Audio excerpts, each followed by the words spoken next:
Hello everybody, Matthew Armstrong here, and welcome to our day 15 of our 90-day transformation program from mediocrity to mastery. And we're well on our way. If you've been following each of the 15 days, if this is your first time watching, then definitely continue and watch this full episode, this full training, and then after that go back to day 1 and watch them all sequentially so you can get full benefits out of this program and out of this process, because this is the process of transformation that needs to go step by step. Well, obviously you can get benefit by jumping it, but the most benefit you'll get is by watching every single hangout and taking the action steps and doing the exercises. Otherwise you could be missing rungs on your ladder, right? And you want to get it all the whole way along, because this is a scientifically proven process that we're going through right now, following the teachings of Dr. John Demartini. We're reading directly from this book, The Values Factor, and doing the exercises. And if you want to buy the Values Factor, find out more about Dr. John Demartini, you can go to drdemartini.com, or you can also buy the book on Amazon or wherever, and you'll need the book for this. You'll need the book, so make sure you get the book, right? So tonight we're talking mostly about how to do what you love and get handsomely paid to do it. Because really, how many people in the world are really doing that? How many people do you know that are doing what they love? They're saying, I really love to jump out of bed every morning and just go to work. I really love to do it. Some people do, but many don't. Do you really love what you're doing? And are you getting handsomely paid for it? Because sometimes we're doing what we love to do, but we're getting paid very little for it. And that's another side of things, right? We leave the rat race, we leave the jobs that we aren't in alignment with ourselves, and then we go into doing something we love, but then suddenly there's no money there, because we haven't worked out how to leverage it, how to leverage the doing what we love thing, right? How to create it into a business and bring it to the marketplace or whatever. And that's something that, to be honest, I struggled with for years. Okay, I'm going to do what I love. I remember reading a quote from, I was actually reading a section in the Conversations with God book by Neil Donald Walsh, and it really struck a chord with me. He said, do what you love. Do it now. You have so little time every day, and it just went on like that. And I'm like, I've got to do what I love now, And so it gave me a bit of a kick to do it, because I tell you, I've had so many jobs throughout my life. So many jobs, starting from when I was, well, I guess very young, in my early teens. I took different odd jobs and things like that. Worked in so many varied places and different jobs that I must have had maybe around 50 jobs, and not just the same job, but different jobs, different areas of work and business that I've done over my life so far. I'm pretty young at 37, going on 38 in about 6 weeks, and so many jobs I just couldn't keep, because I've always been an entrepreneur at heart, and don't really do so well with being told what to do. I just don't do so well with that, I have my own ideas. I like to do things my own way, and so when I'm told to do things in a certain sequence, I'm like, well, how can I do that better? And then I do it, and the boss doesn't like it, So I would generally end up clashing with my manager and things like that in different jobs. So I never really stayed in the job for longer than 3 months. I had some jobs that went on for a bit longer than that, but the 3 months was generally my cut-off time when I had a job. A lot of times I was traveling, so I would take odd jobs here and there as I was traveling. I might be in, I remember being in Sydney, Australia for a month, and working for a bricklayer and doing things like that, on building sites and things. So I've done many various jobs. I was just speaking to a friend this morning, and he was talking about, for some reason he brought up the thing about in the UK that used to deliver milk to your door, and it's really like a dying business these days. But years ago, that's everyone used to get milk delivered to the door. That was just the thing, right? These bottles of milk with the like foil caps. And he mentioned that, and I said, oh yeah, I used to be a milkman. You know, he's like any job I mentioned used to do it, right? And it's kind of true, yeah. Most jobs I've done. I was even a stripper at one stage, you know, male stripper. Used to do hen parties and things. You know, been there, done it, most things anyway. You know, got the T-shirt, right? This T-shirt's a bit bloody. I picked my son up this morning when he fell over and off his scooter and bloodied himself. Usually I just let him get up himself, say, "Come on, son, jump up. You know, you can do it." But he hit me pretty hard, so I picked him up and got a bit of blood on myself there. So yeah, there's not that many jobs out there that I haven't had a go at, right?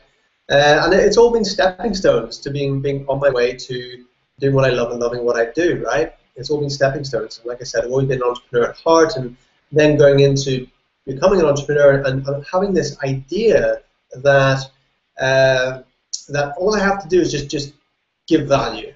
And this is something I learned from personal development, seminars and books and things that just said, do what you love and just give out value and the money will come, right?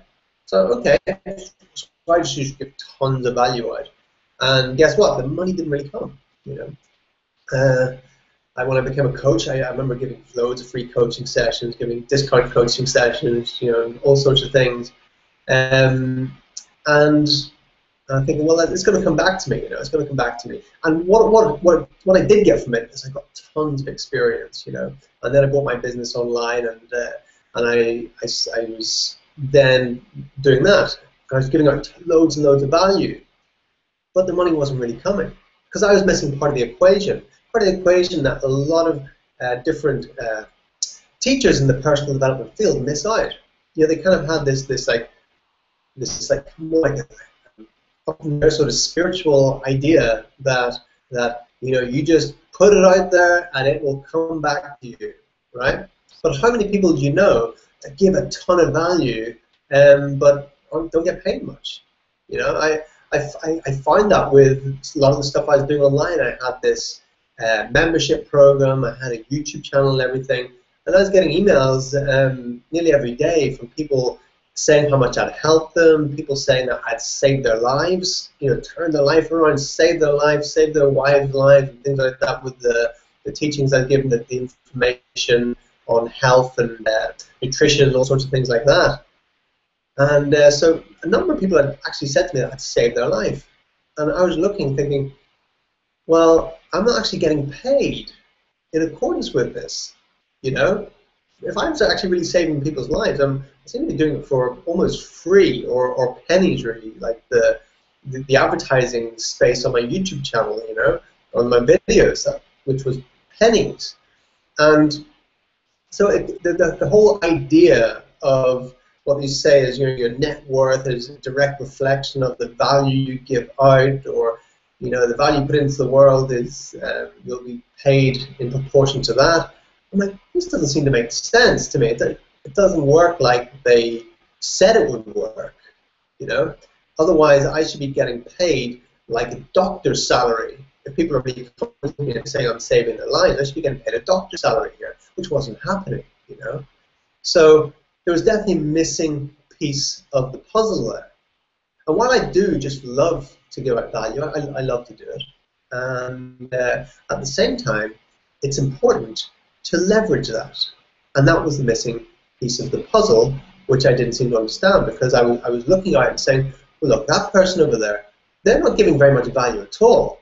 In fact, they're actually scamming people or tricking people quite a bit. And they're getting paid a ton. They're millionaires. And then there's these other people who I can see giving out a ton of value, and they're not really getting paid in accordance with the value they're giving, right? Because they haven't they haven't leveraged that. It's like I'll use YouTube as an example, because these hangouts go on YouTube, and I've got videos on YouTube, and I have a lot of friends who are YouTubers, right? And so I see people with their YouTube channels, and they're not leveraging their YouTube channels. They haven't monetized it. It's a very simple thing. It can be done like by sending a few emails and setting up your AdSense, and suddenly you can monetize your channel. So you could be literally giving out so much value to the world through your YouTube channel, getting millions of views. But if you haven't done that one simple thing, of monetizing your channel, which a lot of people haven't, then you haven't leveraged it. You haven't leveraged it, right? So it's the value you give times the leverage, which will equal what you'll get paid, the income you'll make. And I just had this conversation with a very good friend the other morning where we were talking about this kind of. And I was kind of throwing things at him, and he was clarifying things more for me, with these ideas, you know. And I understood it, but he gave me the equation of, oh, it's value times leverage, right? All right, okay, that's great, you know. So yeah, that's exactly what it is.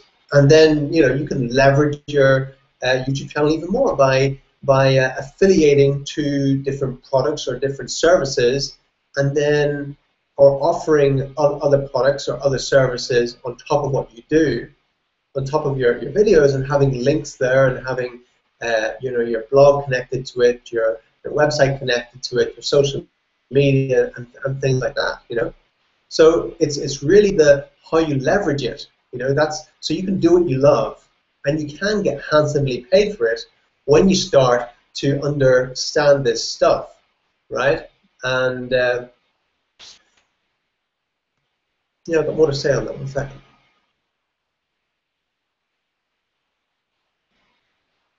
Because a while ago I read a book on marketing, and the guy in it, he was a very wealthy guy, so I was listening to what he was saying. He was, I think he made like 120 million or something in 10 years in the direct sales industry. And what he was saying, he says, do what you love and the money will follow. He says that's a load of rubbish. And I semi-agree with that, because it's just not that simple. Do what you love times the leveraging it, then the money will come, right? It's not just do what you love and the money will come. That's just not the case. That's just a complete miss, right? But what he said, look, if you say that, most people saying do what you love, most people love goofing off, going to the cinema, going out for dinner, going for drinks, going to the beach, and stuff like that. So how could it be do what you love and the money will follow? Yeah, on a surface level, but we all do have something deeper than that. If we stop distracting ourselves for a few moments, if we stop basically distracting ourselves with all the various distractions. If we just shut the TV off for a while, if we just took the alcohol out of the equation, took the massive meals out that are kind of weighing us down, and just kind of sat with ourselves for a while and said, well, what do I really love to do? Or what really inspired me? Because of course going to a movie is great, going out to dinner is lovely, going to the beach, but what truly inspires us and brings us fulfillment? When we can kind of clear out all the clutter from the mind, all the distractions, then we can kind of connect with a deeper part of ourselves. And the deeper part of ourselves does actually want to grow and contribute and make a difference in the world in some way, right? And so when we can discover what that is within us, and then bring that out and start to do that, and then also leverage it, then we've got a life where we're doing what we love and loving what we do, right? Makes sense so far? Yeah. So while I agreed with half of what he was saying, so he was simply saying, look, just learn marketing. You need to learn marketing, and then you can market any product and service or whatever. Just learn marketing, learn direct sales, and yeah, that's definitely one way to do it. But as Dr. John Demartini says, he talks about just finding what you really love to do and then getting handsomely paid for that. And for me, this is like a higher level. It's like a higher level. So I tend to kind of go more with what Dr. Demartini says,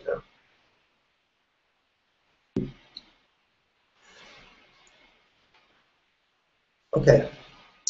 So now I'm at a stage where I am doing what I love and I am getting paid for it. And it's great. It's great.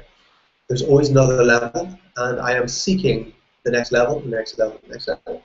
That's just the way it is, We always want to have more. We don't wake up in the morning and say, I would like to have less money. I would like to have less social influence. I'd like to have less whatever. You know, we all say, well, yeah, I'd actually like that more. You know, so let's be honest with ourselves, right? So let's continue reading from the book, and right here we're at the benefits of living our destiny. So just some of what I said will kind of intertwine with what is said here in the next number of pages. We have a great exercise to do as well. I'll read through the exercise. So you've got to have your book to do the exercises. So make sure you get your book. The benefits of living our destiny. The Buddhists talk about karma, the inevitable results of all the actions you have ever taken.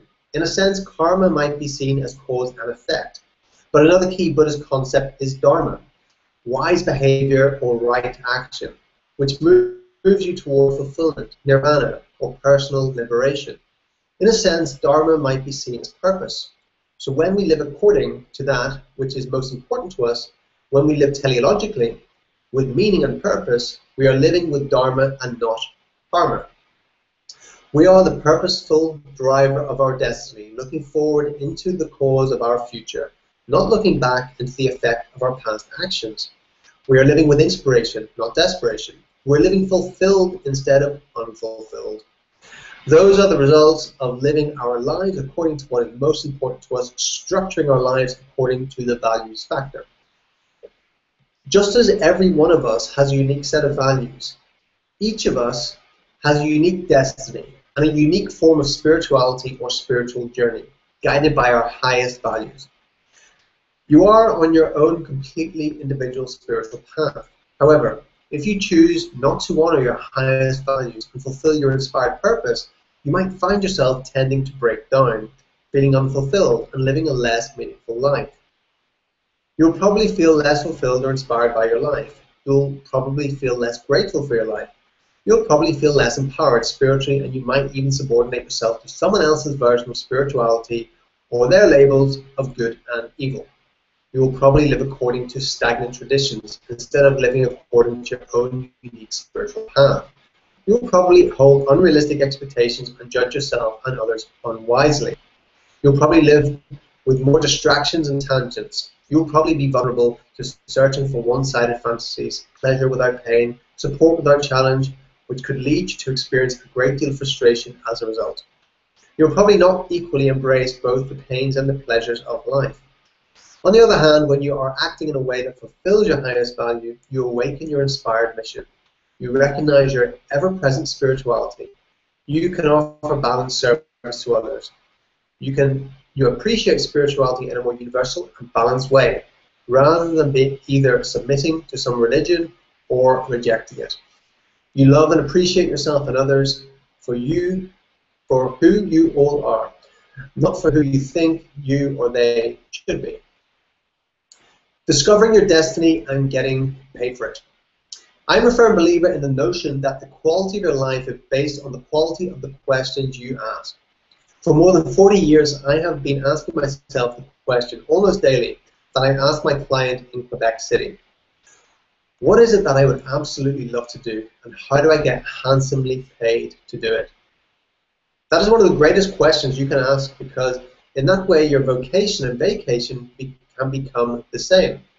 More important, asking this type of question leads you to discover your life's purpose, which is based on your highest values, the things that matter to you most.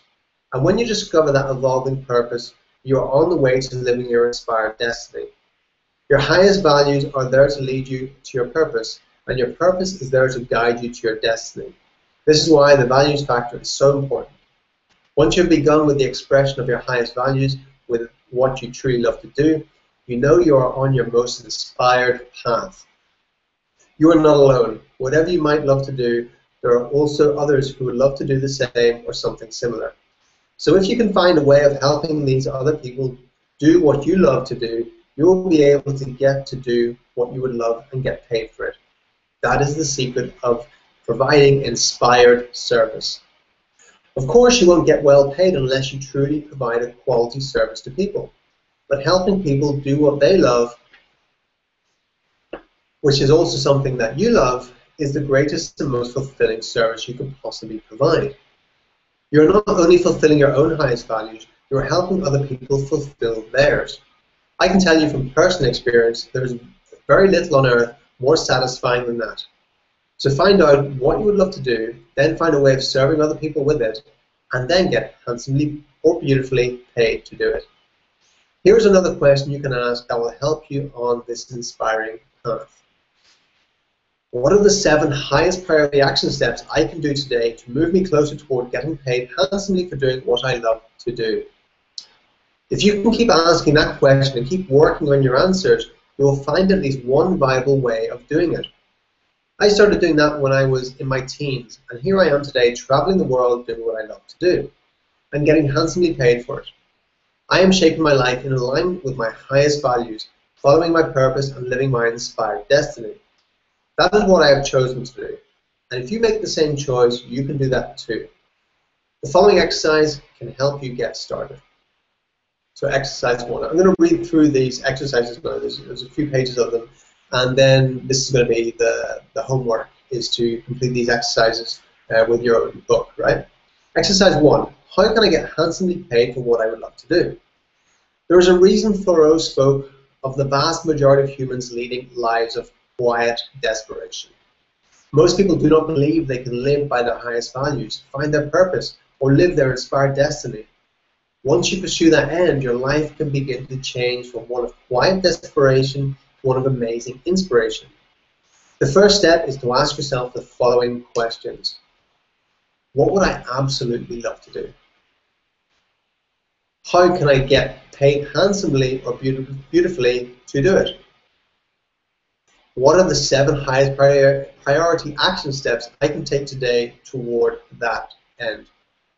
This exercise will walk you through the process. Step 1. What do I most love to do? Instructions.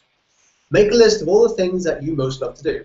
Don't worry about whether they're practical or try to imagine any way in which you can make a living from them. That comes later. Just think of the activities you would most love to do. Include such ordinary activities as listening to a friend's problem, planning a party, organizing a closet, giving a friend financial advice, watching a sports game, or playing with your pet. Your goal initially is not to think about potential careers, but to get in touch with your highest values and the things that are most meaningful to you. So you just say, I love to, and then just write a list of them. Step 2. How can I get handsomely paid for it? For each activity, imagine 3 ways that someone might pay you to do it. Let your imagination run free without yet worrying about the practical aspects of building a business or career. For example, if you love playing with your pet, you might consider a dog walking service or a pet daycare business where people leave their animal companions while on vacation. If you love watching sports on TV, you might consider a blog where you provide commentary on games or an internet-based fantasy football league. Your goal for this step is to creatively envision ways of getting to spend your day doing what you love and getting paid to do it. So then you complete that exercise, what I would love to do, and then decide 3 possible business or career that will pay you to do it. Step 3, envision the possibilities. Some things that you love to do have staying power. You would be inspired to do them all day long, day after day. Other things may be inspired only periodically. For example, you might love going to the beach, but you might not want to live at the beach. You might love traveling on vacation, but you might not necessarily want to travel several months out of the year. You might love playing with your own children after dinner, but you might not necessarily want to spend a full day playing with other people's children. So your next step is to look over the list you made in step 2. Envision you're doing each activity you listed as a full-time job. Then pick 5 businesses or careers that genuinely sound like something you would love to do. Don't worry yet about how you could create this business or career. Just ask yourself whether you would genuinely be fulfilled by doing it full-time or perhaps part-time. So then you write my top 5 businesses or careers. Step 4. What are my 7 highest priority action steps? From your top 5 businesses or careers, pick the one that inspires you most. Ask yourself what are the 7 highest priority action steps you could take today toward that goal. So then list your 7 highest priority action steps. If you do not yet feel inspired, repeat this the exercise with your next highest choice from the list of your top 5. Continue until you have developed a brief plan that inspires you. Some entrepreneurs are owners of many businesses, so your vision does not have to be limited to only one.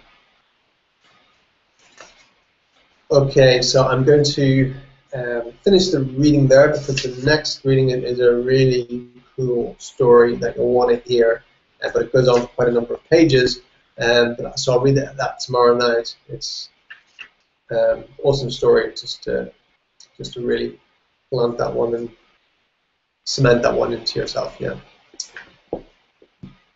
So, you know, you've got a choice, right? You can either do that exercise or you don't. Mediocrity to Mastery, which this transformation program is called, it's a choice, right? You know, mediocrity, no one's born mediocre. We're all born with the possibility of life mastery in some respect, to master some area of life. Of course, we all have different talents, but in some way we can master something, right? We can master our life. We can master ourselves. Because that's what life mastery is, about mastering yourself, right? It's about knowing yourself, being yourself, and loving yourself. And that's all you really have to do. That is your purpose. How you do it, that's really another matter, isn't it? So mediocrity to mastery, it's a choice. It's a choice we make every day. Choice we make every day. Are we going to have a mediocre day, or are we going to have a masterful day of growth and expansion and learning and stepping outside our comfort zone and challenging ourselves with inspiring challenges? Or are we going to live a life of quiet desperation, as Thoreau once said? And that's what many people are doing. And so, well, I could say I hope something this happens, but you know, hope to me there's a grand divine order happening, and I don't need to hope anything, because it's all going to happen anyway, whether I hope or not. No, it's a really interesting thing. You know, so I find how I can, you know, do what I love and love what I do. I love to speak. I love to speak. I used to do some speaking engagements, and I never made any money from it. You know, it used to kind of cost me money, and so I thought, okay, well, I can do it online then, and then I connected into a system, a blogging system, and so then I can write. I love to write. And many of you might know that I wrote a book back in 2008 and thought, this is it, you know, and was kind of in a fantasy about what was going to happen with it. I remember reading all these success stories of people who wrote books and it became amazing successes, like Jack Canfield, Mark Victor Hansen, and who else? You know, Neil Donald Walsh got his $1 million check written to him from writing his book, and things like that, you know. And what's the other guy called? Who? Yeah. So all these, I read all these success stories, and just thought, okay, well, the same's going to happen to me, you know, because I've got this mindset to do it too. And it didn't work out that way. You know, I faced major challenges, and I ended up losing money with the book that I wrote, even though I drove around the country and put it into bookstores. You know, even if they didn't want it, I said, just put it on your shelf, sale or return. You know, and then when I called them up to find out if they sold them, a lot of them just said that, don't know who you are, what book. You know, a lot of the places closed down. It was in the time of the big crash, right? Bookstores, who wanted them when no one had any money, so most of the bookstores closed down and things like that. So I didn't make any money off my book. I actually lost money on it. But what I did gain was a fantastic experience. I did gain some credibility as an expert in that field of health and weight loss and things. So I guess indirectly I probably did at least even the odds, right? And the experience I got and the identity I got from it as being an author actually helped a lot, you know. So even though monetary value, I didn't get paid what I thought I would, I got value in other ways as well instead. So yeah, so you know, I have a blog and I enjoy blogging, and it's a way that I can write and get paid for it and plug it into a system that works. And if you also want to plug into that system, you can click the link below this video, this Hangout, this training, and you can also plug into the system that I'm in, join my team if you like, and create an income online where you can live anywhere in the world you want. You can blog about what you love. You can make videos about what you love to talk about, and you can get paid for it. It's a really cool thing. We've got a fantastic system. So I invite you to do that. If you want to click the link below to do that. Otherwise, tomorrow, I think we'll wrap it up now. We're just going to run 30 minutes. It's a Friday night. I don't know what you do on a Friday night. For me, there's not real much of a difference any night of the week. People talk about the weekends and stuff. My weekends are really similar to any day of the week for me.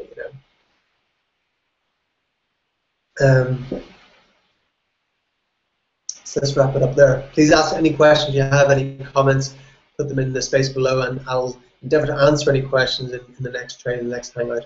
I look forward to seeing you all again tomorrow night at this time, 8 p.m. London time, wherever that is for you. And you're very welcome to, if you're going to the YouTube channel, click like on these and comment and send them to your friends, send them to your list, whatever, and carry on with this process. You'll be very glad you did. Continue on for the 90 days and get the transformation that you're looking for. Thank you very much. This is Matthew Armstrong. See you next time.